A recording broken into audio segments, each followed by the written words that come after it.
Welcome to episode 4 of How to Ace Your Exams. I've had the pleasure, since we've done our last video, of going to so many schools, just all over the country and all over London, being able to talk about being able to ace your exams and inspiring a number of year 11s and some year 10s, and to be honest, some year 12s as well, no year 13s yet, as to how to do really well in the exams coming up in the summer. And what I wanted to focus on this issue is exam preparation, doing those exams in advance. Now raise your hand if you have done past papers or you are doing past papers. I know I can't see you, but I just want you to raise your hand anyway because it makes me feel good. All right, thank you very much. Okay. Now, in this issue, what I want to do is focus on why I think it's really important for you as a student to focus on past exam papers. Now, I know that, in my travels and in previous videos, I've talked about things like highlighting, where people go and highlight their textbook, and I said that doesn't really work, or just trying to rewrite your notes. Again, I don't think that really works effectively. But one of the things I've learned that has really helped students to really focus and not only to be able to enter the information into their head, but being able to recall it really well, is a variety of tools. And one of them I've mentioned before was around mind mapping. I also talked about indexing, how you are able to do different layers through association maps, and obviously being able to use audio and visual as well to remember and to record stuff. But I want to focus today on exam practice because I think it's sometimes underrated, and I know as students you might get really fed up with this, but I really want to talk about exam practice. I think it's important for you to be able to talk to your teacher, know your exam board that you're taking, know your syllabus, but have a go at taking exam papers or past exam papers or exam practice so that by the time your full ones come up, you know exactly what to do. So let's be honest, some of you who are looking at this really flopped in your mock exams, and I tell you what you did. Instead of studying, you were out there mucking about and not taking time and watching MTV and watching films on Kick or YouTube, Porterio or whatever his name is, little fat chick boy. But now we're down, that was the mocks, okay, so it's out of the way, but now we're down to the final run, and I want to talk about 4 different type of exams that you're going to prepare for, and I want to give you some tips around how you can actually prepare for them while you are practicing those specific or practicing for those exams. Okay, so the first one I want to talk about is multiple choice. Now, multiple choice, I actually hated that when I was in school. I'm not going to lie, I'm going to tell you the truth. When I see multiple choice papers, I'm like, oh my goodness, why are we doing this? But there are a couple of techniques that you can learn around multiple choice that I'd love to be able to share with you now. The first thing is that you read the question twice. And I know when you're going through multiple choice, you might be quite rushed, but read the question twice. Number one, what you can do when you read the question, you think, okay, what are they actually asking me about here? What's the topic that they're talking about? You read that through once. And then the second time around when you read it, you go, okay, now I know what the topic, what are they actually asking me to answer in this question? And sometimes it can be quite confusing because it could be just a change of a word or a change of a number, or depending on what subject you're doing, it can be quite tricky. But I would also say a tip that I learned that really helped me, especially when I was doing my science exams at GCSE level, is what I would do is I'd have a blank piece of paper and I would cover over the actual answer. I'd read the question, I'd answer it first in my head, and then what I would do is I'd move the paper and see what choices were available for me in the run-up after that.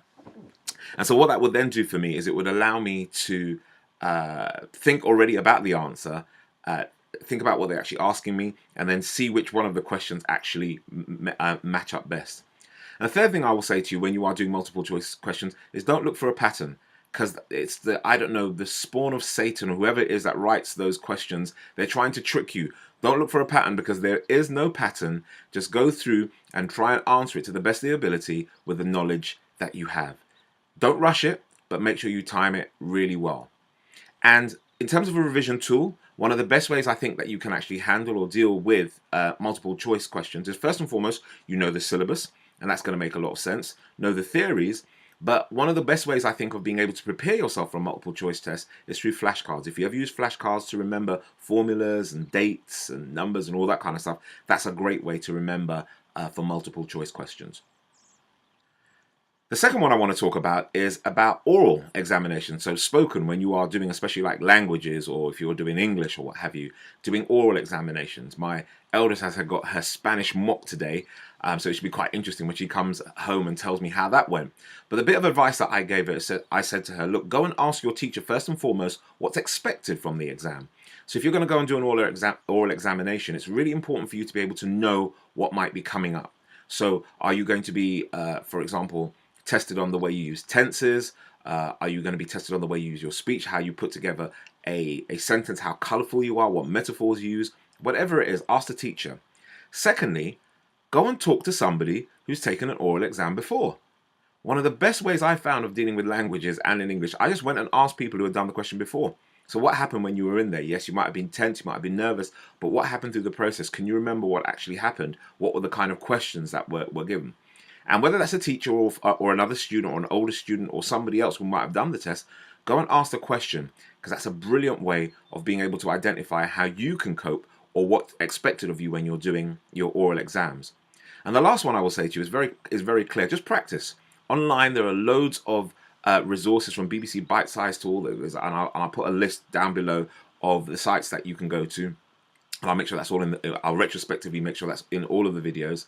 But go online and just test it. So whether or not you're practicing with an audio tape at home or doing it online with the web, or even if you want to go and practice with a couple of friends as well, do that. But just test it out a couple of times and see how that works out for you.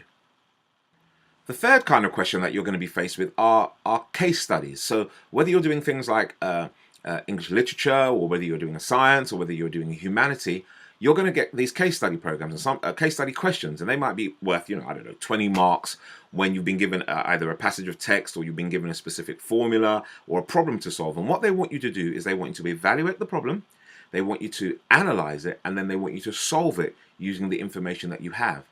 And one of the greatest things I found about being able to take exams is that you sit down there, you soak in the question, and you think through the process as to how you want to be able to answer it. The purpose of problem solving or case study questions is the examiner wants to see how you can think on your feet. At this level, and to be honest with you, it's a preparation for those who are going to go on to further studies. It's about how you are able to critically think, how you're able to reason, how you're able to use all the facts and figures and data that you've been given over the 2 years of doing your GCSEs, or if you're doing A-levels, the 2 years for A-levels. And it's how do you think on your feet, and then how do you then apply that information to the question. And one of the most important things I can say to you when you're doing the practice, if you're doing practice papers, is go and have a look at how much time you've got to do this. And when you sorry, I get my words mixed up. As well as being able to look at the time, think about the marks that you're getting. So if it's 20 marks, 25 marks, think about what space of time. So if you've got an hour's paper or 2 hours paper, a 2-hour paper, and you know it's going to be 25 marks for 4 questions, think about how you're going to break that down into those half-hour chunks.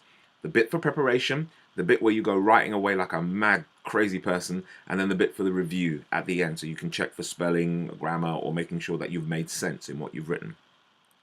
And the last bit I want to say is just make sure when you're doing that stuff, you can reference texts, or you can reference specific formulas, so that one of the greatest things about, I know, when you're doing maths or scientific problem case studies, is that you get extra marks for demonstrating that you know what the formula is, whether it's a sine and cosine, algorithms, whether it's, I don't know, the theory of, I don't even know, in physics, momentum, or Boyle's law, or whatever it is. Being able to demonstrate that you know the formula gives you those extra marks. So have a conversation with your teachers, or even if you go and look at past papers, what's the mark scheme that's there, and why would that make a difference to my final result, or the final mark that I get as an end at the end of the paper.